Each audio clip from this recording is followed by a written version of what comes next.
96. Let's get to Tetris, which came out, I think, springish of last year. It is a Apple TV Plus original, so you can check it out there. It's directed by John S. Baird, stars Taron Egerton, Mara Huff, Miles Barrow, Rick Yoon, not a huge cast, Toby Jones. And the synopsis is video game designer Hank Rogers seeks to secure global rights for Tetris, leading to tense negotiations in the Soviet Union involving creators, government, and corporate intrigues. Quite the synopsis there. So I heard about this one a while back. I thought when they announced a Tetris movie, I think like most did probably, I thought it was going to be a movie set within the world of Tetris, like the game itself. And so that's what I was thinking. And then I was like, oh no, it's a biopic. Cool.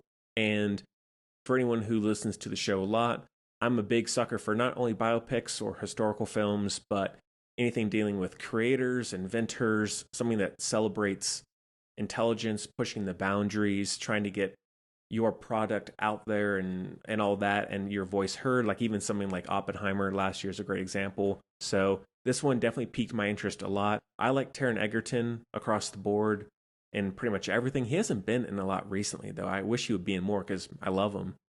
And then also John S. Baird, the director, he did Filth with James McAvoy, which I liked, and he also did Stan and Ollie, which I liked as well. So that hooked me too. And I think it is solid. I don't think it's anything amazing. It sort of lost me more towards the end. I knew nothing about the story. I, like most, know of Tetris. I've played it some, but I've never really been in that world or exposed to anything going on in the world of Tetris. So I went in fairly blind. And I don't know exactly what was changed, exaggerated, injected in, taken out. I'm not sure. I think the overall story is pretty interesting, and I thought that all the stuff dealing with the Soviet Union and trying to get the rights and to different countries and all that, I thought that was pretty interesting. Whether it's fully true or not, I thought that really was compelling, and it was an interesting, unique story to have in the world of the Cold War, because again, it's just a game. So I thought that in some ways was even funny, like how ridiculous this became. So all that kept me very engaged through most of it. I thought Taron Egerton was excellent. So I had no issues with any of that. Like the production overall, very, very strong. I think one of the only things that, well, a couple things actually that brought it down somewhat is the stuff towards the end. Like I'm fine with if you want to inject some drama into something like this that otherwise might be a little dry.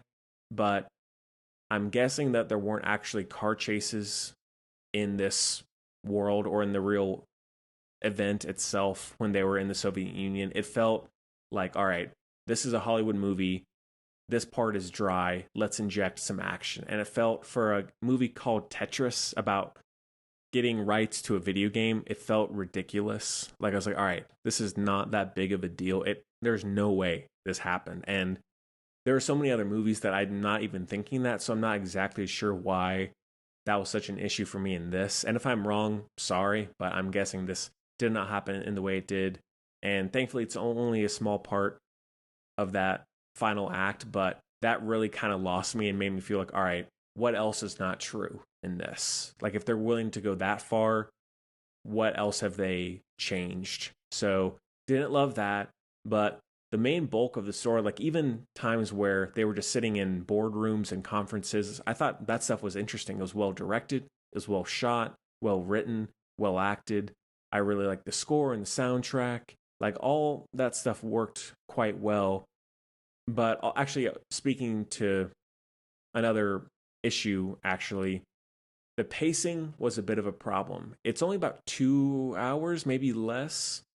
And it did feel too quickly paced to where it felt much longer. Like the pacing itself was consistent, but it felt so rushed to where scenes were not very long. I was thinking, all right, this has to be a third of the way in, a half of the way in. And I checked and I was like, nope, it's 20 minutes earlier than when I thought we still have another hour and a half. I was like, geez. And so I think the pacing for whatever reason, felt off for the kind of movie that it was. So that stuff brought it down. And then again, the third act. But I still think it's interesting. I think if you like anything in the world of computers, invention, I think you'll like it. And it's got some very unique, unexpected elements too. And it did remind me a little bit of *Halt and Catch Fire*, the AMC series, which I think is very underrated. Love that show.